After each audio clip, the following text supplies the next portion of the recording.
Electoral Commission bamaze okunsunsula tinsaanidde era ebisaanyizo mbikola ki mbirina nabwe kityo njagala bannamukono era okubayozaayoza nti olwaleero mufunye omubaka addako Nabatanzi Daisy Sarah Sonko omukyala agenda okuweereza Mukono.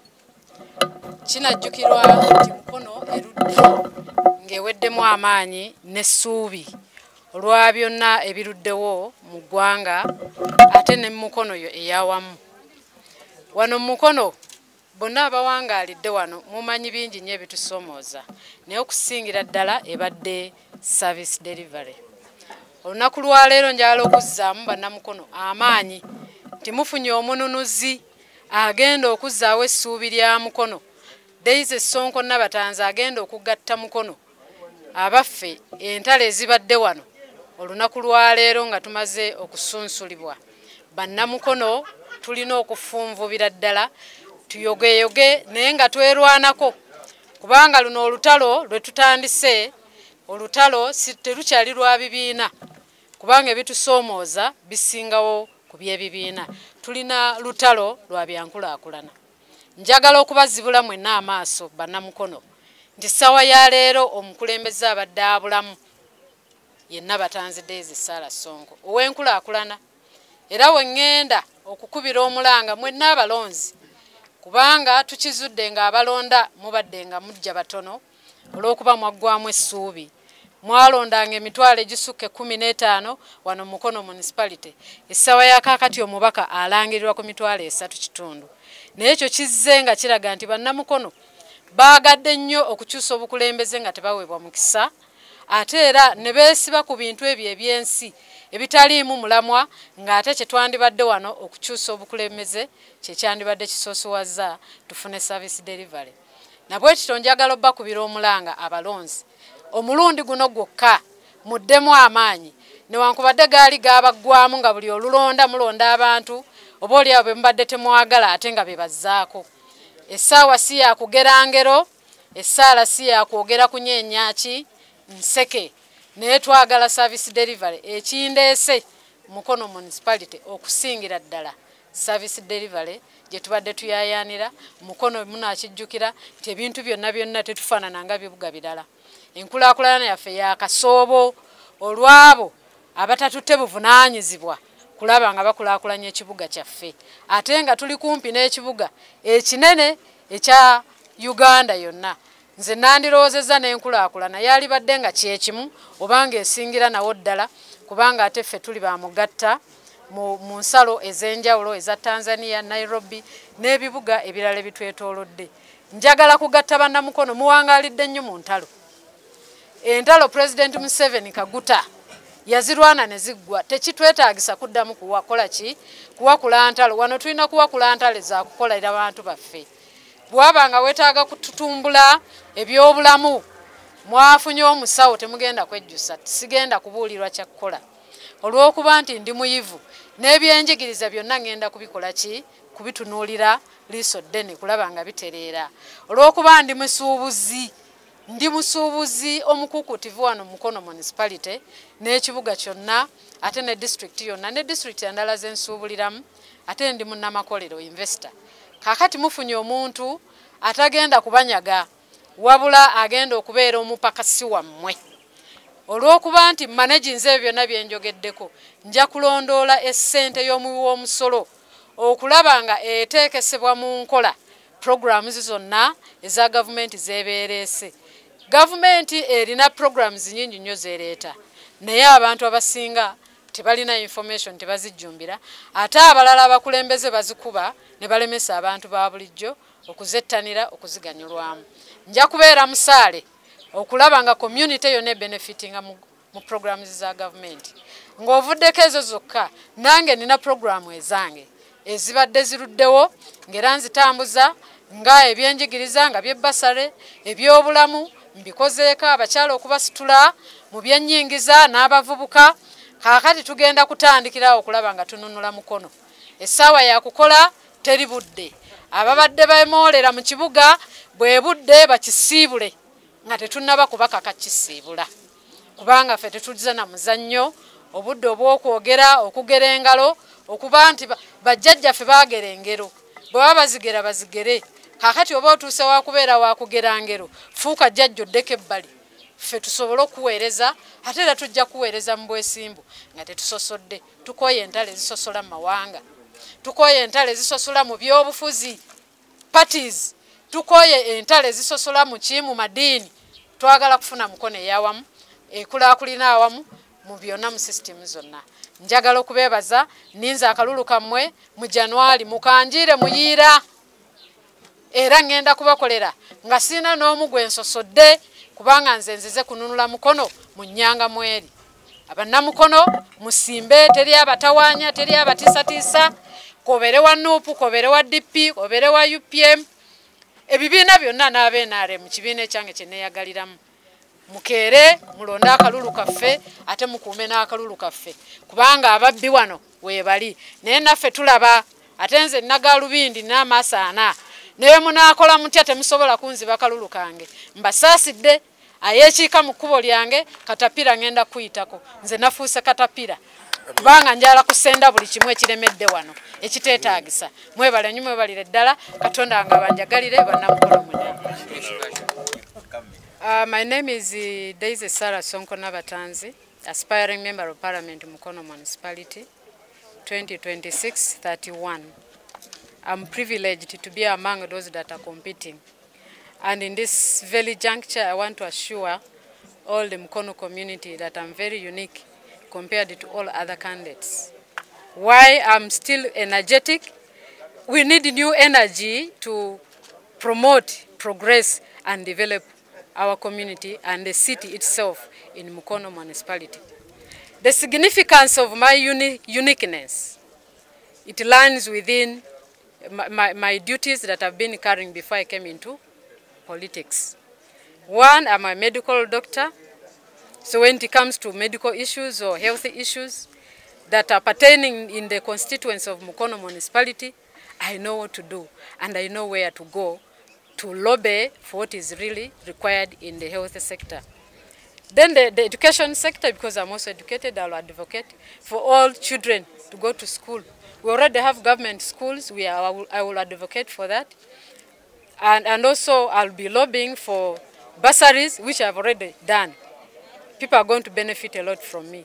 Then another uniqueness that I have, I'm an enterprising woman. All along we have not gotten any chance of getting someone who is in entrepreneurship.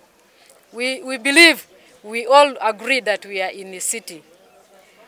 If you know that you live in the city, your survival is money. Money economy is important, and whatever I'll be talking about, I understand. Because I'm running several businesses, enterprising departments in MTN, mobile money, distribution, in float and cash. Then I'm also operating several pharmacies. So I've really helped communities. I've given jobs, more than 400 youths. So in that uniqueness that I've told you, it's where I'm going to start from. I've also done so many activities that are in health sector, that are in the education sector, that are empowering economy. So you cannot develop the city when you don't understand what is really required to develop it. So I have been developing this city. I'm an investor. I'm a business personnel who has lifted the livelihood of many. I have over 58 aggregators of MTN who are dependent on my company. So to begin with, that is almost a lift of me that I call upon all voters, the eligible one in Mukono Municipality, to prioritize Nabatanzi Daisy Sarah Sonko, to lift also other systems and lift also other sectors when I'm given the authority to be a member of parliament here in Mukono Municipality with my NRM, which is the leading party in this country. I'm going to lobby from the government and also outside the government, and I'm good in that. I thank you. Yes, we have seen this unity among leaders within the area. What do you have to bring on the table to create harmony on the round table? What do you have to bring? This unity that is circulating within Mukono Municipality, I even don't know the foundation of that. I'm just seeing it floating all over. It is because of individuality objectives. People are not passionate about the people they are leading. And they are not interested in seeing any other person developing apart from their own. So this kind of nonsense that we are observing in the city, we shall not tolerate it. There is no way you can unite people when you are dismantling whatever progress is put in place. So my point number one, I'll have to diagnose why are these people not united. But what I know, there are a lot of competition, politicking. People are tired of politics. They want service. When should we close the chapter of politics and we resort to working for our community? The chapter of politicking, dismantling the development that the government is bringing on board, it must stop, and I must stop that when I come into leadership. I make sure that I unite each and every person. Regardless of your party, whether you're from NUP or DP or NRM, we are one. All the challenges that we have in Mukono municipality, they don't hit only one party, they hit all of us. So our focus is to unite. We plan together, we progress together, we manage the city together, and then we succeed together. That is my advocacy for that. In your party, NRM, we have seen some of the members going against its constitution and standing as independent candidates. What plans do you have to win the masses in the general elections, where you also have against? The masses, I'll win the masses. Those who are coming independent, of course, they are acting in contrary with the norms of NRM. Ideally, if you're a patriotic cadre of NRM, when somebody has taken off, you have to rally behind him or her and give the ample support to make sure that you win and also work.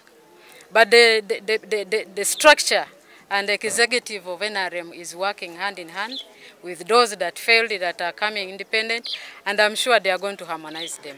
And if they fail, the voters here, they will decide for all of us. And for those who are coming independent, they just know that they have now started being opposition, because they are opposing the party itself. So there is no way they can convince us that they belong to NRM when they are doing it in contrary. We are not going to fight any. Me, I'm not here to fight any. We are going to talk to them and tell them the beauty of having one candidate among us, so many lineup that has come to fight only Daisy. More than 11 candidates on this post. You really wonder why they are coming. They have worked enough, more than enough. This is their time to rest. We also work for them. And we are ready to serve them without any discrimination. They must sit. If they don't want to sit, we shall force them to sit. I thank you. Mbulamu bwange ate yali mbulamu bwammwe bannamukono. Maze okuwandiisibwa okuvuganya ku ntebe y'omubaka omukyala owa disitulikiti eno ey'Emukono, era mpandiisiddwa wansi w'ekibiina National Resistance Movement. Olwaleero lunaku lwa muwendo kubanga tugenda okutereeza n'okulongooza obukulembeze bwaffe mu disitulikiti. Amannya nze Margaret Nakavubu Bakubi, era nga ndi muweereza wammwe mu disitulikiti eno. Kankalo kino kekiwedde bannamukono mbakubira omulanga era mbasaba tugenda kutereeza nga bwe tuzze twogera, okutereeza obukulembeze bwaffe, okulaba nga disitulikiti yaffe tugitwala mu maaso. Ekisanja kino kitufundikira nammwe mukirabye nga tukoze bubi nnyo. Kyamazima abantu baffe tebasobodde kufuna buweereza bulungi era bwa bwesimbu. Kakati tubakoowoola tubakubiriza ketufunye omukisa ogutuwa Constitution ya Uganda okutereeza obukulembeze bwaffe, tulabe nga Mukono naffe etunyumira era ng'etusanyusa. Nakavubu nzuuno ntuuse. Era njagala okuweereza obubaka buno eri bannamukono mwenna, eri bamaama bange ne bataata bange, ffe tuli baana be muzadde ate ne mutuweerera mu bugubi, ne mukola kyonna kye musobola okulaba nga tufuuka kino kye tuli olwaleero. Ku mulundi guno temulina kyakwekwasa. Nze mwana wammwe bw'oya, njogera nga sitya, era nga mbagamba ku mulundi guno omwana wammwe yagenda okubaweereza. Nzize mbabuulira ne bwe nnaaba mubi kwenkana kinze wammwe, era siina wala gye ngenda kgenda nsabeyo kalulu. Era okuva wano tugenda kwetoloola ekibuga kyaffe Mukono nga tutegeeza abalonzi n'abawagizi baffe kubabuulira amazima nga bwe gayimiridde ku status y'ekibuga kyaffe Mukono era ne district yonna. Bakubiriza mutwegatteko tunyonyola abantu bajja kutuwulira era bagenda kututegeera okufundikira mu January Nakavubu nga mbako omukyalo wa district ene Mukono. Nyinza obutaboogerako nnyo kuba ne bye bakoze sibimanyi naye kyemmanyi kimu nti obuweereza bwaffe tebwesiimisa tebusanyusa. Mukono yokka ye district ndowooza mu kisanja kino kitufundikira emazeeko ekisanja nga terina district service commission. Kitegeeza n'ekyo tewali recruitment, tewali awummula, tewali awumuzibwa. Ebyo nno bikolwa si bya bwesimbu mu bukulembeze. Lwaki tuba tuna service commission ntalo zitolodde district 10. Twagala okuleeta obukulembeze obugenda okuva mu kulwana obulwanyi n'okwokwekusa wabula obukulembeze obwesimbu obugenda okuyimirira. Fortunately abamu kufe mutulabyeko n'ebibala by'emikono gyaffe mubirabyeko. Mukono district enyuma kulaba mulabye ebize bibeeramu nga byeyolekedde ne mu politics ono gwe tugendamu okulwanagana n'entalo kintu kibi nnyo tekina kyekiyamba abantu baffe. Twagala okulaba ku Mukono district ng'efaananga district endala ye district yokka etalina katale kazimbe.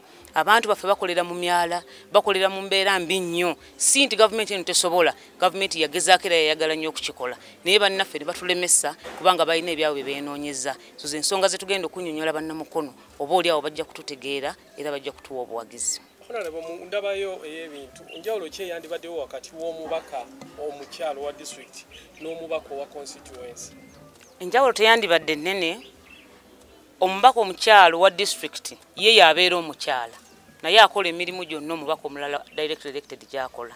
Ye yabeera omukyala ti omwami tavuganya ntebe eyo naye akola emirimu gyonna. Ate emirimu gy'omubaka ne waba mukyala ne waba mwami constitution ya Uganda egirambika bulungi kubaga mateeka kukiikirira abantu bo. Ate mu kukiikirira abantu bo tokiikirira abantu b'otomanyi abantu b'otofiiringa abantu b'ototegeera tosobola kubakiikirira. You cannot be their representative because you're not one of them.